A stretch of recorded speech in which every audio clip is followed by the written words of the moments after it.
हर हर महादेव। जाग जाग महादेव। मैया पार्वती की जय, मेरे गुरु शिव की जय, साहब दीदी की जय। एक शिव गुरु भजन छोटा सा। शिव गुरु परिचर्चा में, शिव गुरु परिचर्चा में आसन लागल बा। हो भैया जी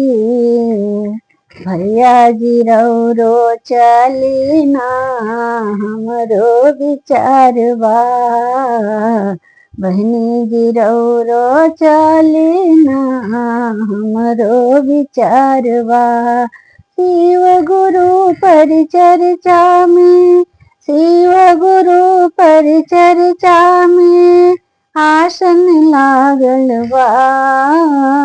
दीदी जी, हाँ दीदी जी रौरो चली ना हमरो विचार बा। भैया जी रौरो चली ना हमरो विचार बा।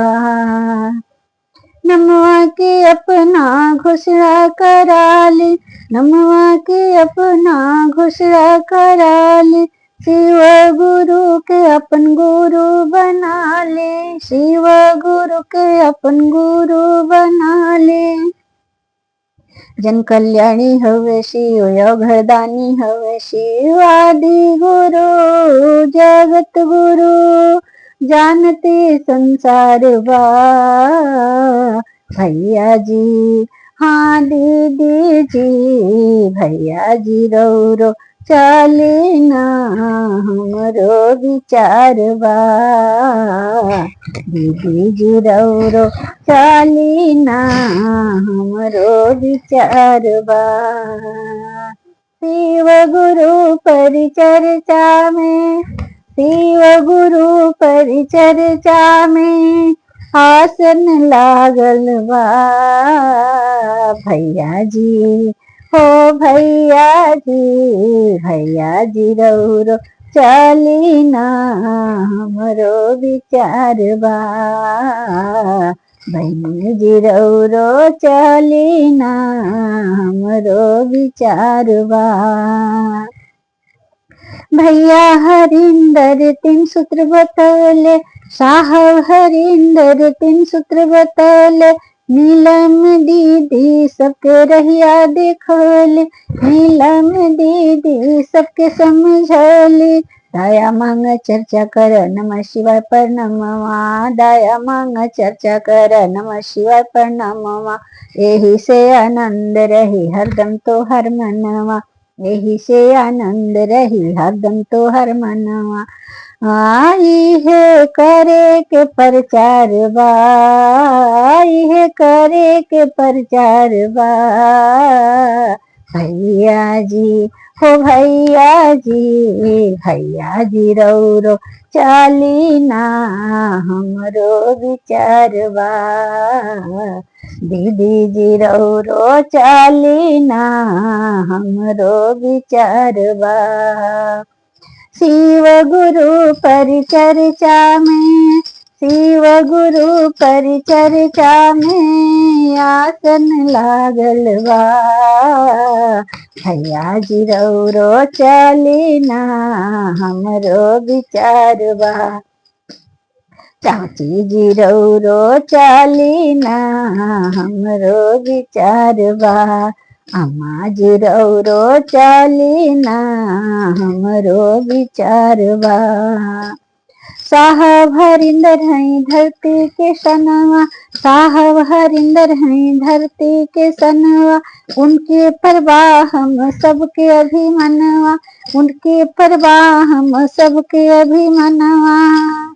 ममता मई है दीदी, ममता मई है दीदी, मार्गदर्शक है दीदी, ममता मई है दीदी, मार्गदर्शक है दीदी।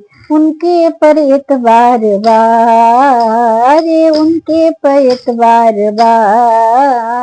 बेटा जी रौरो चली ना हमरो विचार बा।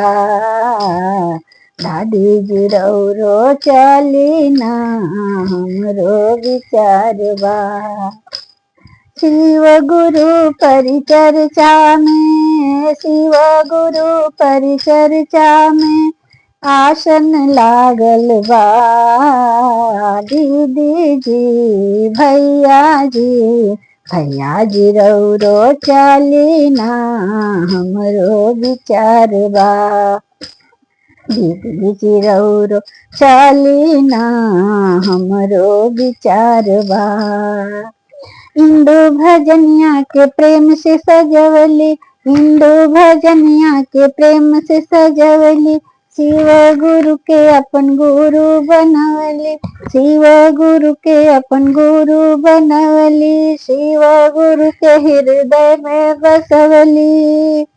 गुरु के दया रहे साथे कलम उनका रहे हाथे, गुरु के दया रहे साथे कलम उनका रहे हाथे। बतियाई साकार बा, बतियाई साकार बा। हो दीदी जी, हो बहिनी जी, हो भैया जी रौरो चली ना हमरो विचारवा। चाची जी रौरो चली ना हमरो विचारवा। शिव गुरु परिचर्चा में, शिव गुरु परिचर्चा में आसन लागल बा। हो दीदी जी बहिनी जी रौरो चली ना हमरो विचारवा। चाचा जी रौरो चली ना हमरो विचारवा। बाबूजी रौरो चली ना हमरो विचारवा।